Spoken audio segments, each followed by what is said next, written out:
4వ అధ్యాయం. ఆ దినము సౌలు కుమారుడైన యోనాతాను తన తండ్రితో ఏమీయూ చెప్పక తన ఆయుధములను మోయు పడుచువానిని పిలిచి, అవతలనున్న ఫిలిష్తీయుల దండు కావలి వారిని హతము చేయ పోదము రమ్మనెను. సౌలు గిబియా అవతల మిగ్రోనులో దానిమ్మ చెట్టు క్రింద దిగియుండెను. అతని యొద్దనున్న జనులు దాదాపు 600 మంది. షిలోహులో యెహోవాకు యాజకుడగు ఏలి యొక్క కుమారుడైన ఫినెహాసు పుట్టిన ఈకాబోదు యొక్క సహోదరుడైన అహీటూబునకు జననమైన అహీయా ఏఫోదు ధరించుకొని అక్కడ ఉండెను. యోనాతాను వెళ్లిన సంగతి జనులకు తెలియకయుండెను. యోనాతాను ఫిలిష్తీయుల దండు కావలివారున్న స్థలమునకు పోజూచిన దారియగు కనుమల నడుమ యువతల ఒక సూదిగట్టును అవతల ఒక సూదిగట్టును ఉండెను. వాటిలో ఒక దాని పేరు బొస్సేను, రెండవ దాని పేరు సెని. ఒక దాని కొమ్ము మిక్మషు ఎదుట ఉత్తర వైపునను, రెండవ దాని కొమ్ము గిబియా ఎదుట దక్షిణ వైపునను ఉండెను. యోనాతాను, ఈ సున్నతి లేని వారి దండు కాపరుల మీదికి పోదము రమ్ము, యెహోవా మన కార్యమును సాగించునేమో, అనేకుల చేతనైనను కొద్ది మంది చేతనైనను రక్షించుటకు యెహోవాకు అడ్డమా అని తన ఆయుధములు మోయువానితో చెప్పగా, అతడు, నీ మనస్సులో ఉన్నదంతయు చేయుము, పోదము రమ్ము, నీ ఇష్టానుసారముగా నేను నీకు తోడుగా నున్నానని అతనితో చెప్పాను. అప్పుడు యోనాతాను, మనము వారి దగ్గరకు పోయి మనలను వారికి అభిపరచుకొందము. వారు మనలను చూచి, మేము మీ యొద్దకు వచ్చు వరకు అక్కడ నిలువుడని చెప్పిన ఎడల వారి యొద్దకు పోక మనమున్న చోట నిలుచుదాము. మా యొద్దకు రండని వారు చెప్పిన ఎడల యెహోవా వారిని మన చేతికి అప్పగించెనని దాని చేత గుర్తించి మనము పోదామని చెప్పగా, వీరిద్దరూ తమ్మును తాము ఫిలిష్తీయుల దండు కాపురులకు అగపరుచుకొనేది. అప్పుడే ఫిలిష్తీయులు చూడి, తాము దాగియుండిన గుహలలో నుండి హెబ్రీయులు బయలుదేరి వచ్చుచున్నారని చెప్పుకొనుచు యోనాతానును అతని ఆయుధములను మోయు వానిని పిలిచి, మేము మీకు ఒకటి చూపిద్దుము రండని చెప్పినప్పుడు, యోనాతాను, నా వెనుక రమ్ము, యెహోవా ఇశ్రాయేలుల చేతికి వారిని అప్పగించెనని తన ఆయుధములు మోయు వానితో చెప్పి, అతడును అతని వెనుక అతని ఆయుధములు మోయువాడును తమ చేతులతోనూ కాళ్లతోనూ త్రాగి ఎక్కిరి. ఫిలిష్తీయులు యోనాతాను దెబ్బకు పడగా అతని వెనుక వచ్చు అతని ఆయుధములు మోయువాడు వారిని చంపెను. యోనాతానును అతని ఆయుధములు మోయువాడును చేసిన ఆ మొదటి వధయందు దాదాపుగా 20 మంది పడి, ఒక దినమున ఒక గాడి ఎడ్లు దున్ను 1/2 ఎకరము నేల పొడుగున అది తిరిగెను. దండులోను పొలములోను జనులందరిలో మహాభయకంపము కలిగెను. దండు కావలి వారు దూకుడు గాండ్రులో భీతి నొందిన నేల అదిరే. వారు ఈ భయము దైవికమని భావించింది. దండువారు చెదరిపోయి బొత్తిగా ఓడిపోవుట బెన్యామీనీయుల గిబియాలోనున్న సౌలు యొక్క వేగుల వారికి కనపడగా, సౌలు, మీరు లెక్క పెట్టి మన యొద్ద లేని వారెవరో చూడుడని తన యొద్దనున్న జనులతో చెప్పారు. వారు లెక్క చూచి యోనాతానును అతని ఆయుధములు మోయువాడును లేరని తెలుసుకొనెను. దేవుని మందసము అప్పుడు ఇశ్రాయేలీయుల యొద్ద ఉండగా, దేవుని మందసమును ఇక్కడికి తీసుకుని రమ్మని సౌలు అహీయాకు సెలవిచ్చాడు. సౌలు యాజకునితో మాట్లాడుచుండగా ఫిలిష్తీయుల దండులో ధ్వని మరి ఎక్కువగా వినబడేది. కాబట్టి సౌలు యాజకునితో, నీ చెయ్యి వెనుకకు తీయమని చెప్పి, తానును తన యొద్దనున్న జనులందరూ కూడుకొని యుద్ధమునకు చొరబడి, వారు రాగా ఫిలిష్తీయులు కలవరపడి ఒకరినొకరు హతము చేసుకొనుచుండిరి. మరియు అంతకుముందు ఫిలిష్తీయుల వశమున ఉన్న వారై చుట్టూనున్న ప్రాంతములలో నుండి వారితో కూడా దండునకు వచ్చిన హెబ్రీయులు సౌలునొద్దను యోనాతానునొద్దను ఉన్న ఇశ్రాయేలీయులతో కలిసికొనవలెనని ఫిలిష్తీయులను విడిచిరి. అదియుగాక ఎఫ్రాయిము మన్యములో దాగి ఉన్న ఇశ్రాయేలీయులను ఫిలిష్తీయులు పారిపోయిరని విని యుద్ధమందు వారిని తరుముటలో కూడిరి. ఆ దినమున యెహోవా ఇశ్రాయేలీయులను ఈలాగున రక్షించెను.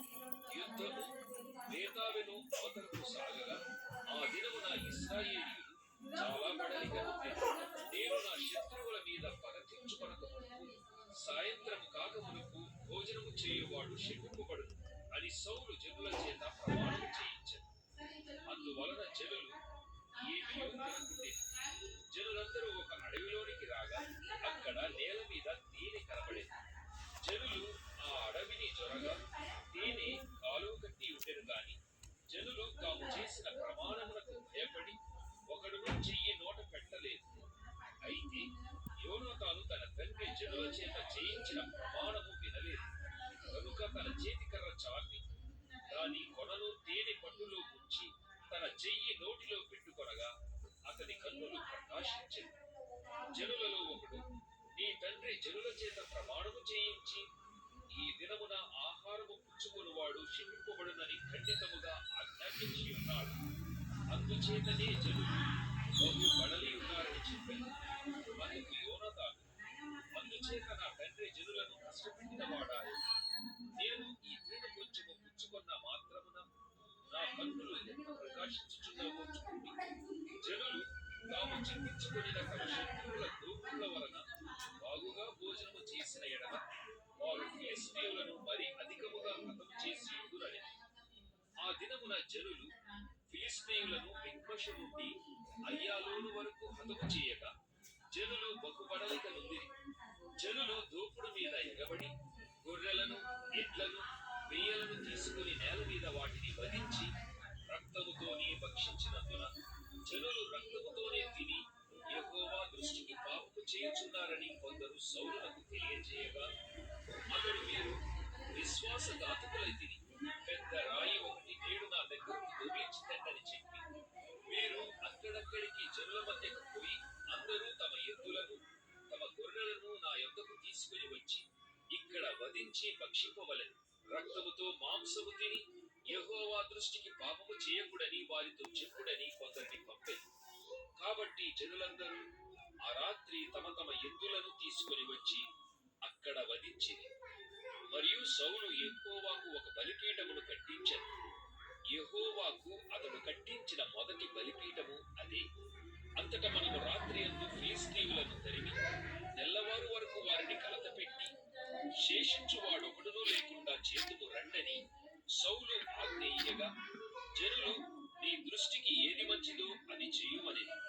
అంతటా సౌలు, యాజకుడు ఇక్కడనే ఉన్నాడు, దేవుని యొద్ద విచారణ చేయుదము రండని చెప్పి సౌలు ఫిలిష్తీయుల వెనుక, నేను దిగిపోయిన ఎడల నీవు ఇశ్రాయేలీయుల చేతికి వారిని అప్పగింతువా అని దేవుని యొద్ద విచారణ చేయగా ఆ దినమున ఆయన అతనికి ప్రత్యుత్తరం ఇయ్యకయుండెను.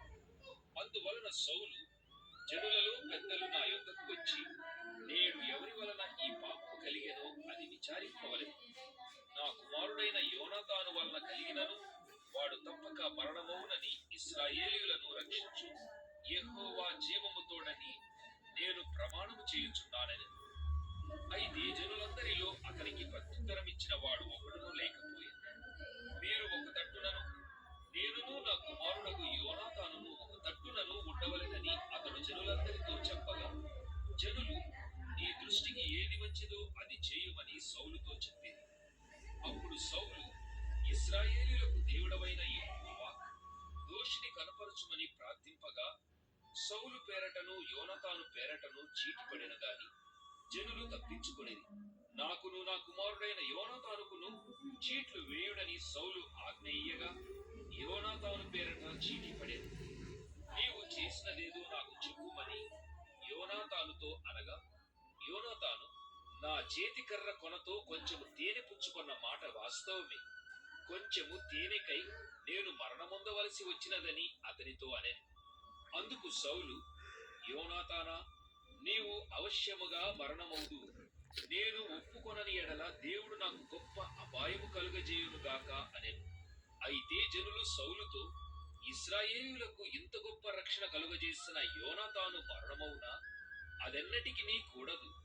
దేవుని సహాయము చేత ఈ దినమున యోనాతాను మనలను జయమునొందించెను.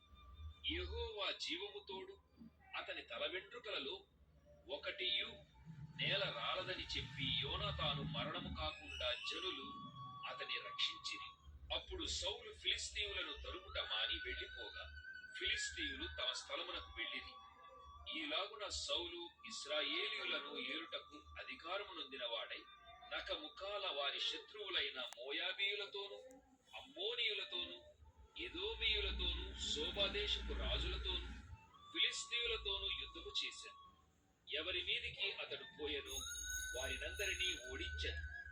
మరియు అతడు దండును కూర్చి అమాలేకీయులను హతము చేసి ఇశ్రాయేలీయులను కొల్ల సొమ్ముగా పెట్టిన వారి చేతిలో నుండి వారిని విడిపించెను. సౌలునకు పుట్టిన కుమారుల పేర్లు ఏవనగా యోనాతాను, ఇష్వి, మెల్కీషువ.